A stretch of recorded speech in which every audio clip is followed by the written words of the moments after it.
Me again, the egg guy that recently became a dad that likes to play video games. That's about it. That's all I've got to me. I recently made a video on what it's like to play Cyberpunk 2077 as a dad. I ended up not really liking the game too much and I was quite disappointed with it.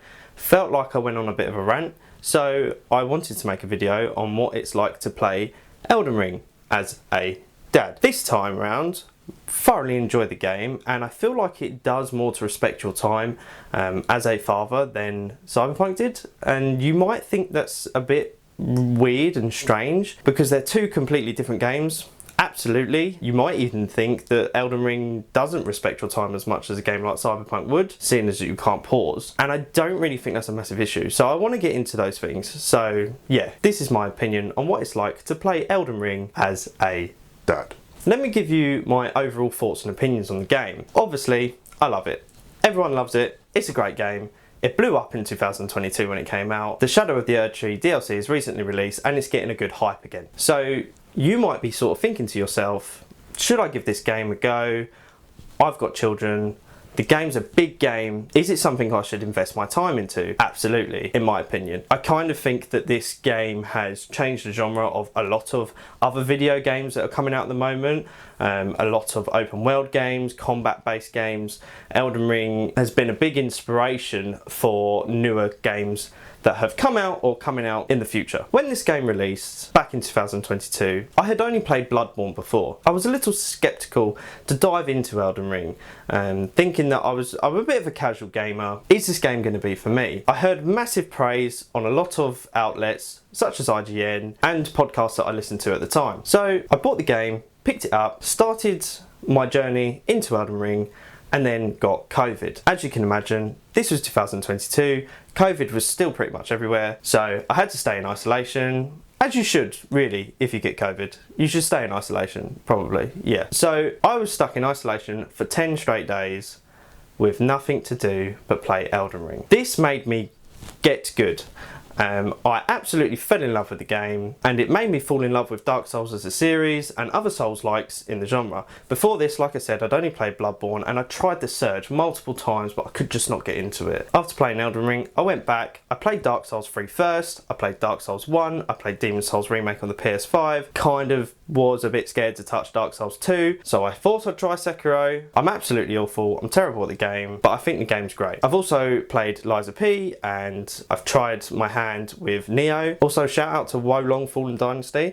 I don't know why, but I fell in love with that game. I just really clicked with the combat and yeah, I blitzed that game. I played it all the way through and even did the optional challenges, which I never do in a game. So yeah, shout out to Wolong. It's a bit of a hidden gem, I think. Even though it's not really released that long ago, I still think that it sort of goes under the radar. But yeah, shout out to Wolong. I like that game. But yeah, the best thing about Elden Ring to me is the level design, the world design as a whole. The combat's been sort of improved from the Dark Souls series. There's more options.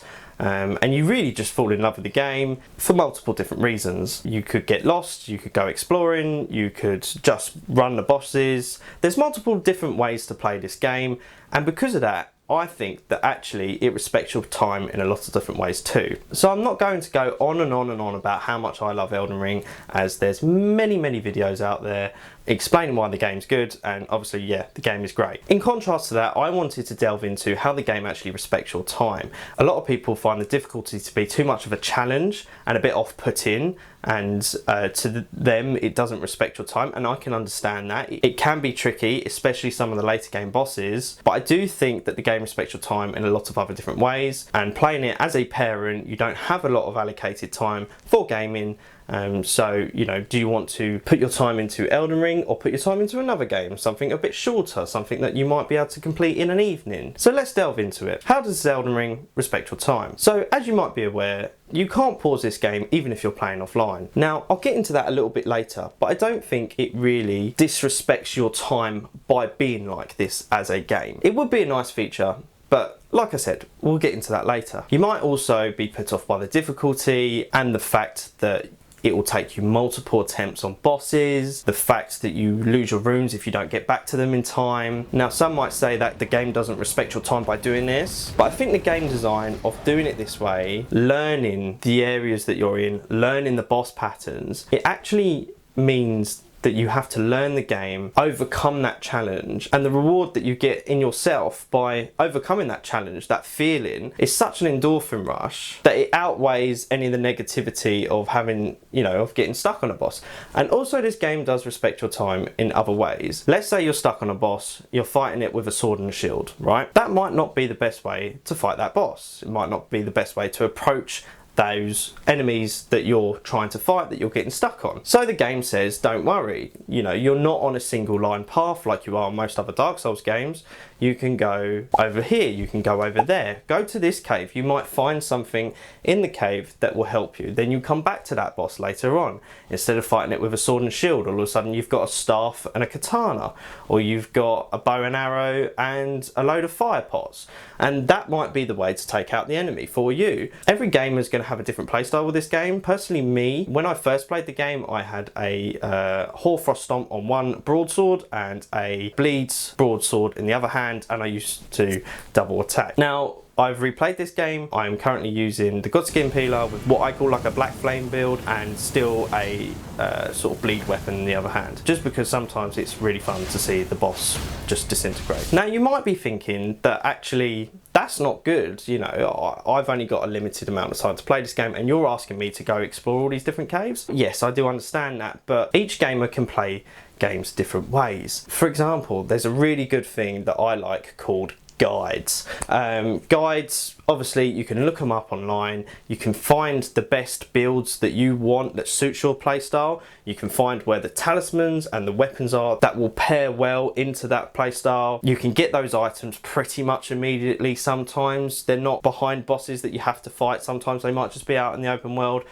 And from the get-go, you can get on your horse and you can go find them. And now you might be saying that that sort of defeats the object of the game. Yes, I understand that, but if your time is limited, the game doesn't block you from getting these weapons. You might have to fight an enemy or two to get them, but if you look up online, you can find where the weapons are, you can fight that one or two enemies that are in the way, you can get that weapon, you can start leveling it up, and all of a sudden you've got your build. Again, going back to every gamer is different. You might like to explore the world, you might like to just mainline it, I want to roll credits, boom, done. When I first played this game, it took me 87 hours, which is a long time. Then, when my son was born, I went around the world and I just did everything that I missed. I picked up every item that I didn't have, explored every dungeon that I didn't go into, and I probably put another sort of 3 or 4 hours into it. Then, recently, with Shadow of the Erdtree releasing, I wanted to go back into the game, re-experience it, and just see the other endings that I didn't do. So again, my first playthrough was 87 hours. My second playthrough was about 5 or 6. So I think the game does respect your time in this way. It's up to you as the player. Do you want to explore every little area of the map? Or do you want to just mainline it? Do you want to just get the bosses out of the way, roll the credits, be done with the game? That's up to you. That is your choice.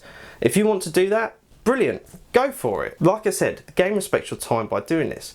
If you get stuck on a boss and you keep making the same mistakes over and over and over and over and over and over again, and you're banging your head against the wall, we've all been there, we've all made mistakes. I'm one of them. And that's okay. We all make mistakes.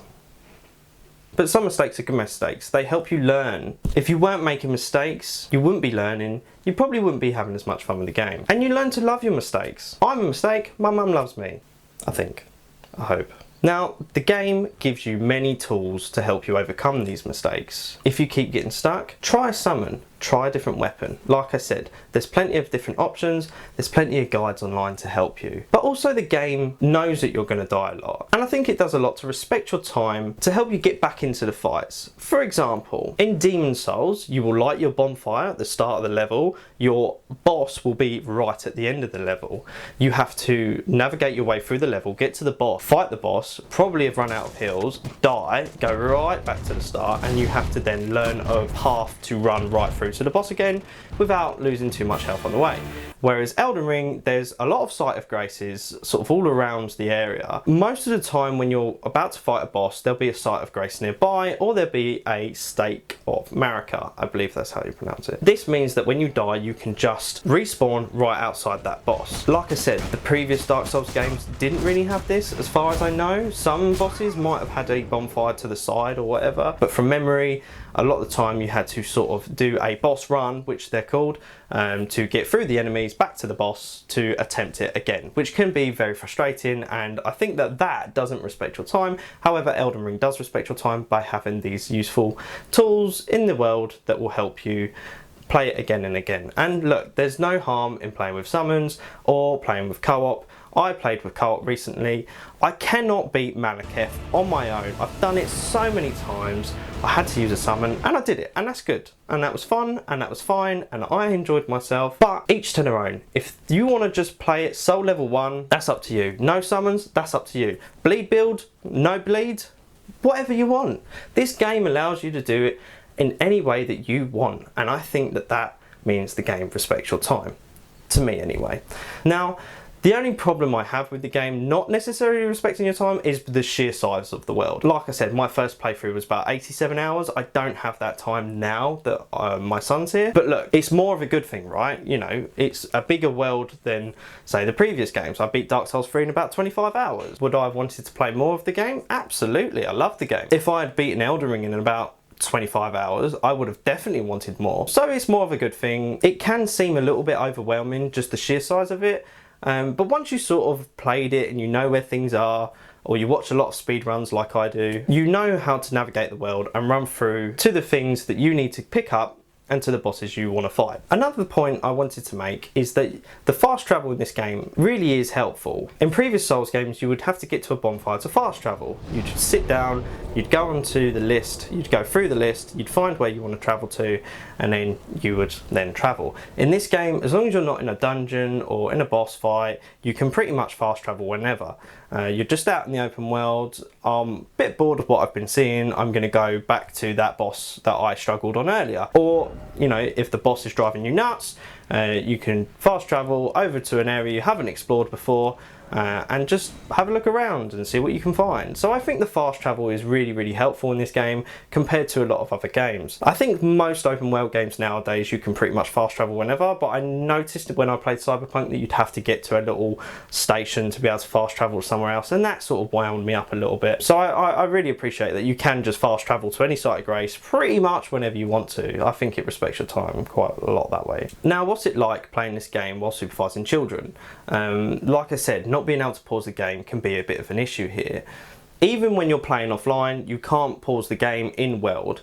You might be walking through a dungeon, you might be exploring a castle, you might be just riding your horse through Limgrave or Caelid, and something happens. The door goes, or you're supervising children, you need to all of a sudden get up and stop that child from putting something in its mouth that it shouldn't. So all of a sudden you're distracted. You need to stop playing the game, you need to get up, you need to deal with whatever's just happened. You can't pause the game. Now, I feel like this is only really a problem when you're fighting bosses or exploring some of the legacy dungeons, as we call them. If you're just traveling through the open world, if you're just exploring, if you're going through a dungeon and all of a sudden you stop and you can't pause, I don't think a lot will attack you in those moments, unless you're sort of running away from a crowd of enemies. Obviously, if you're in a boss fight and you stop playing, all of a sudden you can't pause, you're going to get hit, you're going to die pretty quickly. You might lose those runes you've been holding on to if you can't get back to them in time to retrieve them before setting off again. Now, this might be off-putting for some people, but I don't think it's a massive issue. Like I said, if you're just exploring the world, going about exploring, finding items, discovering new areas, if you just stop playing the game and put your controller down, in that moment, I don't think there'll be much in the world that'll attack you. Same if you're going through a dungeon, if you've been taking out enemies as you're going through, if you stop in that moment, there might be an enemy that's been stalking you and might attack you, but I think 9 times out of 10, you'd probably be okay. Like I said, I think this only is really a problem when you're fighting bosses or running away from a crowd of enemies. So yeah, that could be an issue if you're trying to play this game while supervising children. Another problem you might have playing a game while supervising children is the boss combos are very relentless. If you make a mistake, again, mistakes are okay. If you make a mistake, you will probably die. And in this scenario, the only option to overcome that is to get good. Now, again, going back to what I previously said, the game has tools to help you. If you are really stuck on a boss, you can't get through that one combo, summon someone in to help you. They might deal more ranged attacks, or they might deal more close-up melee attacks, allowing you to hold back and get the ranged attacks in. The game helps you with the tools it provides. Use them. And if you're really stuck, just look up a guide. It's okay. It's okay. It's okay. The other thing I wanted to point out here is, should you be playing this game with children in the room? Now, there is a lot of violence in the game. I don't believe there's much swearing. There's not really nudity apart from fighting Melania. She's not necessarily nude, but she's very sort of implied nude in the second phase, if that's a thing. Again, it's not necessarily nudity. There's not really any of that in the game. There is a bit of blood and there is, like I said, a lot of violence, and I think some of the boss designs can actually probably scare younger children. So you want to just keep that in mind if you're thinking about playing this game whilst supervising children. I tend to just have my gaming time after 8 p.m. For a couple hours, and if I've got some time when the little one's asleep or my wife and the baby are out, then I'll play then. But apart from that, I'll probably only put a few hours in a night. Like I said, my second playthrough only took me about 6 hours. It's not really that long. So overall, what's this game like playing it as a parent to young children? It's not as bad as you think, at least in my opinion. Yes, not being able to pause can be an issue. Yes, the difficulty can be an issue, but there's so much to see and do. You can chip away at the world however you want. If you want to just mainline the bosses, you might get stuck. So instead of doing that, maybe go and explore. Maybe chip away at those other side bosses you said you'd come back to. Maybe explore that part of the map that you hadn't seen. And I think the game really does lend itself to this chipping away mentality that sometimes we have at games. Sometimes you want to sit down, you want to experience the game all in one day, afternoon, night, weekend, whatever.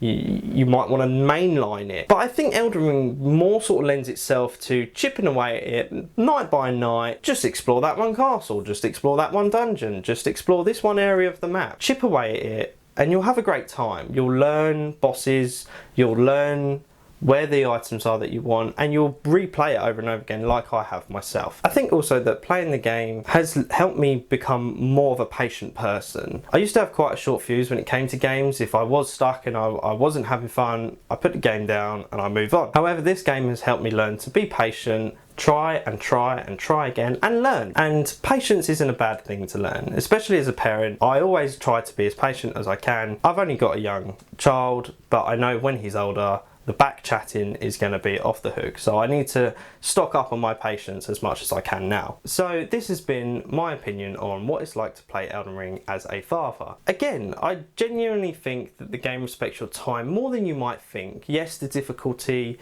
and not being able to pause can be an issue, but overall I think the positives outweigh the negatives in this game. So yeah, on to the next game.